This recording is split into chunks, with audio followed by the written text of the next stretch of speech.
Hi everybody, this is Mumbles, and for this video we're going to try something a little different. Steam recently ran their 7-day Next Fest. Well, not that recently, it was a couple weeks ago, but you know, cut Mumbles some slack. Which contained hundreds of demos, live streams, and general merriment about indie games. I know that Steam has moved on to other fests and sales and stuff like that, but I thought I'd like to show you some of the demos that they offered, and some of these you can still play right now. If any of these demos look interesting to you, and you've played them yourself, or maybe they just seem cool and you want to wait for the full thing to come out, make sure to waitlist on Steam. It really helps out the creators, and I'm sure they would appreciate it. Also, I'm adding in a game that I don't think was part of Next Fest, but I've been playing non-stop, so I figured, why not? We'll just throw it in there too. Ready? Let's do this.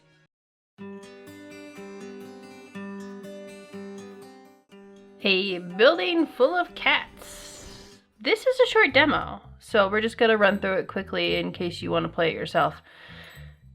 This game is made by a dev team that claims to literally be cats, which I think is pretty cool, actually.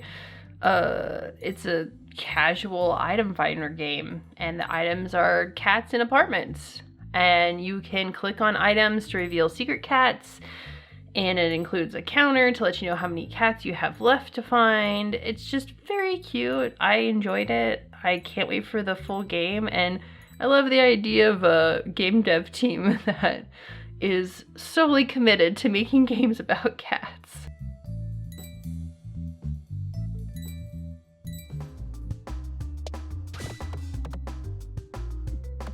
It's Peglin.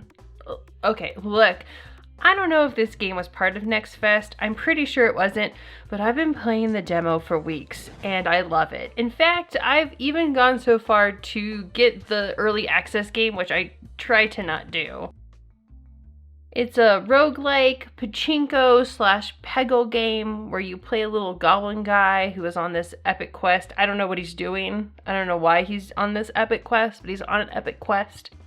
You can acquire different balls with special powers like a ghost or a super bouncy ball and upgrade them as you go. The enemies that you fight all have unique powers, and things get more complex and difficult as you keep playing. The basic gameplay is actually pretty simple. You just drop your ball and hit as many things on the way down as you possibly can.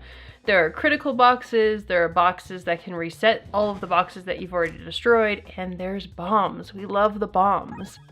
The more you hit, the more damage you make, and it's just built to be this really addicting game. Pachinko itself is for gambling, right? So of course, if you put it into a roguelike RPG, it's gonna feel pretty addicting, but it's fun and it's smart, and I love this battle mechanic so much. Okay, and so then I also wanted to show how the boss battles look. So see how the dots change to match the shape of the boss? And then when he eats you, the ball has to be thrown from inside of the boss instead of the outside. I love when game developers think about details like that. It's so much fun. I also just really love the music in this game. For the most part, I usually turn music off in games so I can listen to a podcast or listen to my own music, but there's something really rockin' about the soundtrack that they built for this.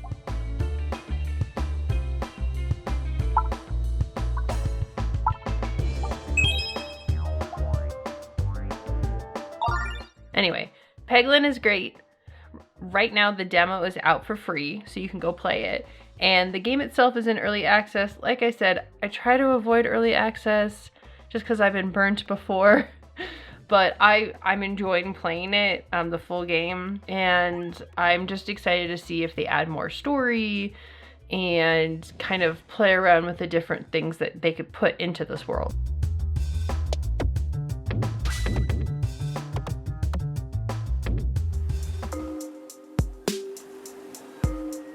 Melatonin. There's nothing like falling asleep on the couch and playing rhythm games in your dreams based on earthly desires. Oh, you don't do that?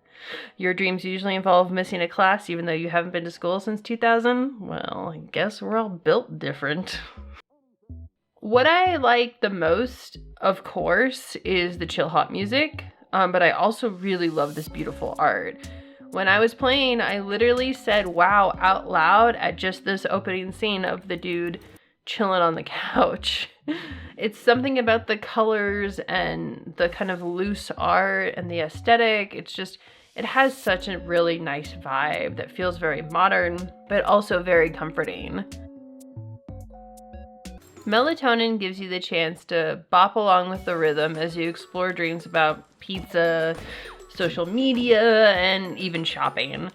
I like how forgiving this game is. Most rhythm games I'm pretty bad at, and I'm not great at this one either, but this one will kind of walk you through a tutorial and then teach you what to look for in order to succeed. And it's pretty easy to complete a level. You basically have to actually be asleep to fail.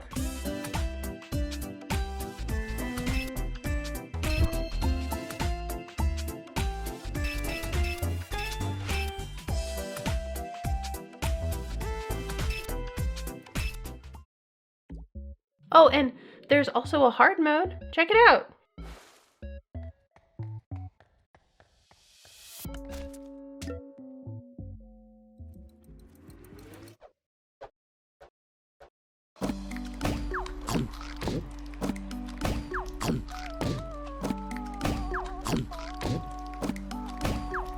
See, I'm okay.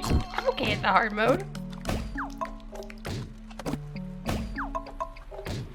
If you're a pro gamer and you're so good at rhythm games that you think that maybe this would be kind of too easy for you, I think this game gets more challenging as it goes along. This is just the first couple levels. I think it gets more and more wild. If not, I mean, at least they have the hard mode version, and I think the idea behind it is just to sort of chill out and enjoy the chill hop music.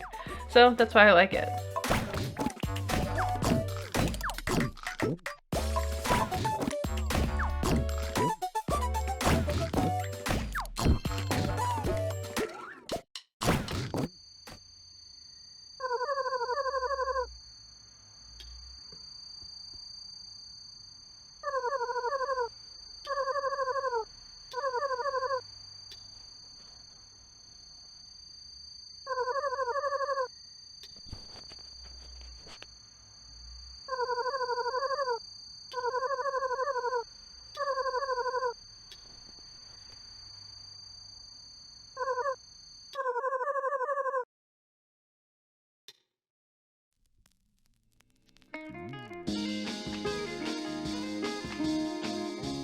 Goodbye World. Its main plot is about being a game developer that can't sell a game and having a very clear vision of what the main character wants in a game and still not succeeding and having to work part-time jobs in order to make enough money to keep making these games. In between these cutscenes about how hard it is to make video games and make money off of them, there's this kind of interesting puzzle game that you play on the main character's Game Boy. It's a 2D platformer where you collect blocks and then you reuse those blocks in order to create yourself platforms so you can jump and advance the next level. It's actually a pretty smart and cool way to break up the story, and I enjoyed the puzzle element of it.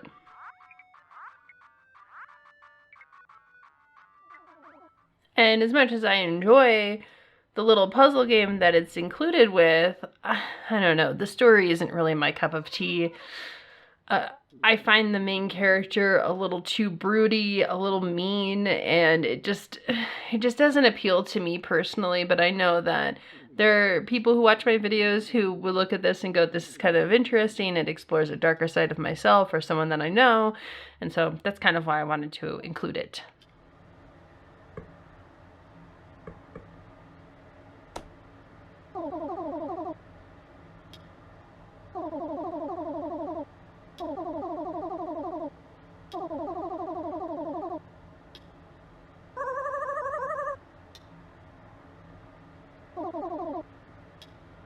Update protocol is not a simple shift in the system, it's about how you contribute to the future. Whoa, wait a second. When I said run your protocol, I meant your installation protocol, not the update protocol. Did you really think I was going to invite you here in my system just for you to kick me out of it? Backfirewall_demo. Yeah. Oh man, do I love this game. It has everything. This game. I cannot wait for this game to come out. Okay, it has good voice acting, great writing, fun premise, many ideas for puzzle solving, maybe too many ideas. And it has vibes. We love vibes. I just have a feeling that once this game comes out, if the puzzles are consistently good, that's right, Spidey, it's gonna have a cult following. We're all gonna be really excited about it. So, obviously, I have a lot to say about this game, but let's just talk quickly about the premise. You play as a program that delivers and installs an update on the phone. The only problem is that once you install the update, you get permanently deleted once, because you're not needed anymore, right?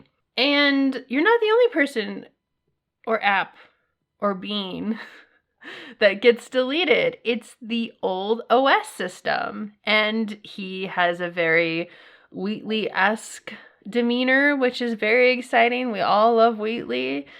And so you guys kind of team up once you realize that after you install the update, you're going to die.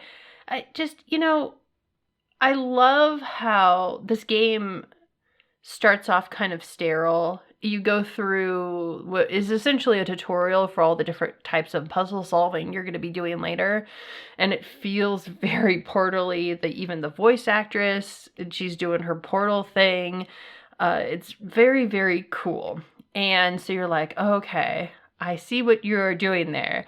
But as soon as you get through the tutorial, the game's like, just kidding. This is not going to be like Portal. It's not going to be super sterile. It's not going to take place in test chambers. We're going straight to the dump. And I think that's so cool. And I actually think that the true aesthetic of this game isn't just Portal, you know what I mean? It's more Grim Fandango and Sam & Max and these old point-and-click adventure games is the vibe that I'm getting. Even Banjo-Kazooie, like, there's a duck you can talk to and he sounds like the witch from Banjo-Kazooie.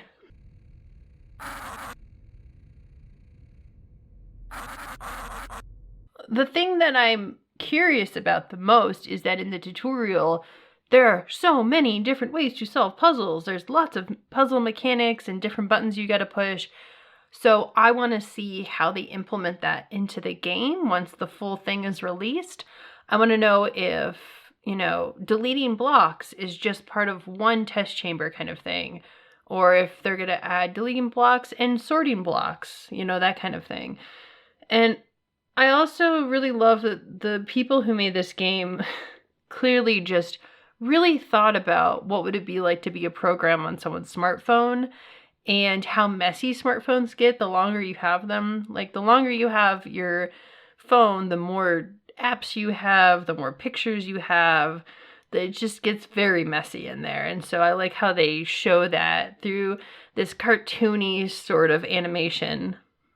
This right here is the first, actual test chamber that is after the tutorial. And at first it was a little overwhelming to me because it was hard for me to understand what I could delete that was what you're supposed to be doing and what you couldn't, and what I was trying to do. Was I just trying to get to the door up there? Was I trying to do other things? But once you understand that your whole point is to create errors in each quote unquote test chamber, then you realize that you're supposed to go around and kind of uncover certain things, almost like trying to get a bunch of achievements in one area, and then you can move on. And I think that's kind of neat. It's almost like mini quests, and they keep it up on this board, and you can ask the duck for help, and it's this weird mix of kind of looking for stuff, kind of hidden object game and also a puzzle game because you had to hit the cactus to make the elevator work. And it also has a lot of characters and it has a lot of story it wants to tell. So I just feel like this game clearly knows what it wants to do. It clearly has a story they want to tell, and I just want to see how it can execute it. Because I've seen games that have tried to do stuff like this and they couldn't quite make it work. And I'm just so hopeful that this is the one that is going to feel really great, feel like those old point and click adventures while also having those portal puzzle mechanics and kind of sense of humor. So I'm all for it. I would definitely wishlist this one if I were you, just because I think it's going to be a big deal when it comes out, and it's just very exciting to me. Did you like this format of the videos? I don't know. We usually do 10 minutes with indies, which are quick, easy, just come in, say hello, see you later. This is a little bit more involved. I don't mind doing these at all. I actually enjoy them way more than just reviewing one game, just because I'm not a video essayist. I like to write about video games, I like to think about video games, but you know, I would prefer just to glibly talk to you about the different demos that I'm playing and the different video games I'm playing. So if you enjoyed this, please let me know in the comments. Remember to like, subscribe, hit that bell, all those good things, and I'll see you guys next time.